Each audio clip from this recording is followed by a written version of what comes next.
Alright, today is October 12th, 2018, and supposed to get down into the 30s tonight, actually. So, first things first, got to drain out all the old coolant. Well, there is no coolant in there, it's just the flush water.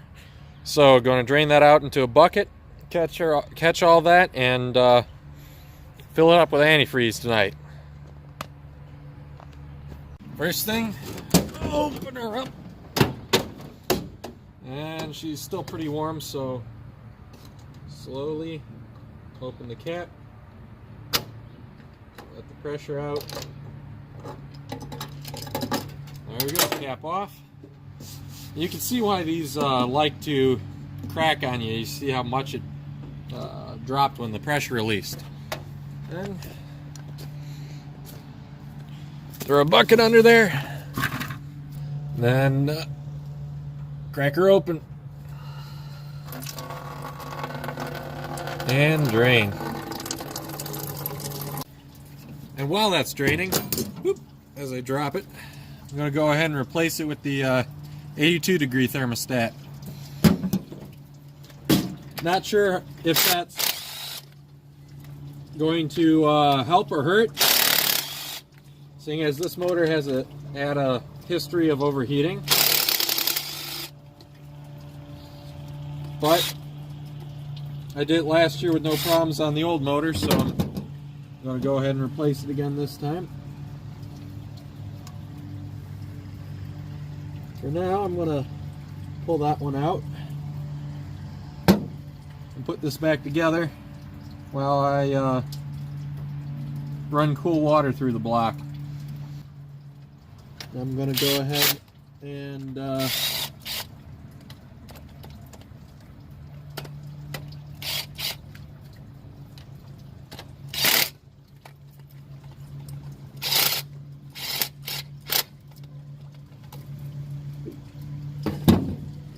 so I'm going to run some fresh water through the block to help clean it out and purge out any other gunk.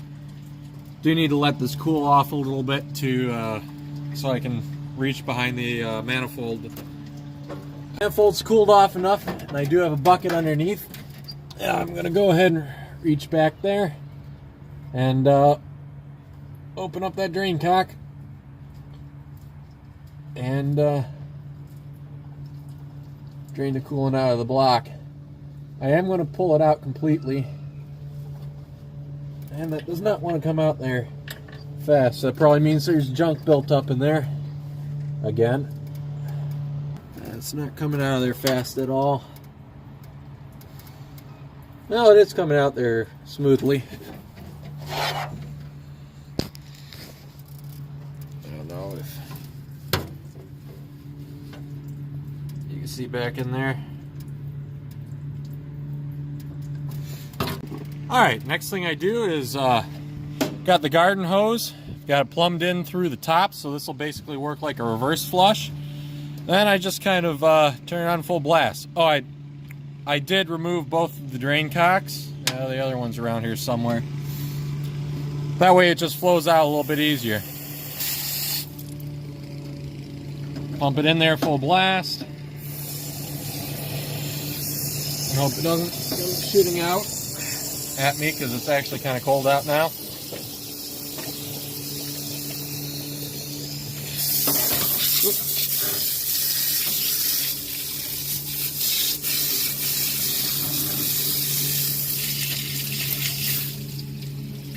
Then you kind of can see the water coming out of the bung there, well, where the bung was. I also like to take, there it is, air compressor line. Trying not to knock over my phone here. Air compressor line.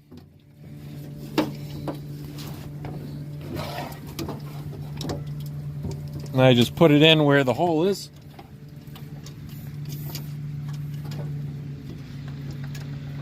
And blast some air. It's a lot easier when you're not filming. Basically, when I pump the air in, man, how did I do it before?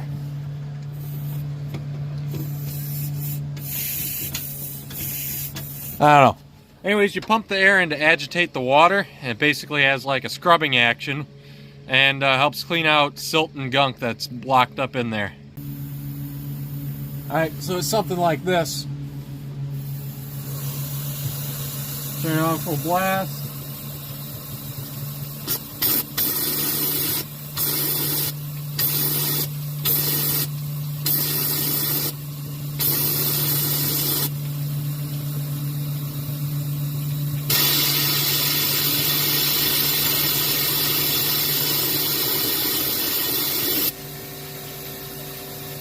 And I let it drain. Alright, got the cooling system flushed to where I'm happy. I'm going to go ahead and pop this out again.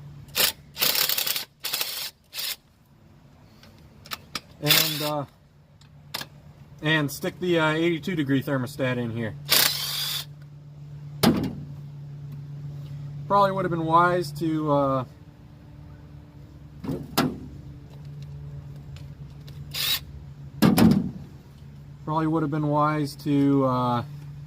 do this swap previously. Now I don't know if you could see from there, but I always like to try that, put that hole towards the front, and then I park on my driveway so that the front of the car is kind of nose up.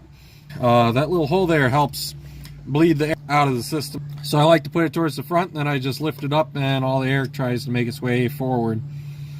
Probably would have been a good idea to do this a while back and not put antifreeze in it, but well, such is life.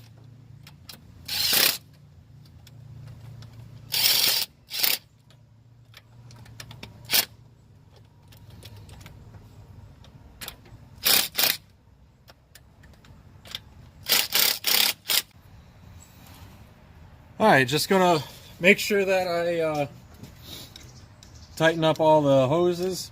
I think I only took off this top one and one for the heater. I need to make sure I put the drain cocks back in before I start adding antifreeze. I'm going to go ahead and mix up the antifreeze outside the vehicle and then add it as a 50-50 mix, because I don't know the exact amount that goes in here, especially with the heater attached. Probably look that up, but I really don't feel like dealing with math. And once it's mixed up, I can just keep it in a bottle and literally just pour it in and top it off. Well, unfortunately, seeing as I can't find the deionized water, at least not enough of it, I can't really make up the coolant to put in there, so just going to leave her empty until I can get a hold of some more water.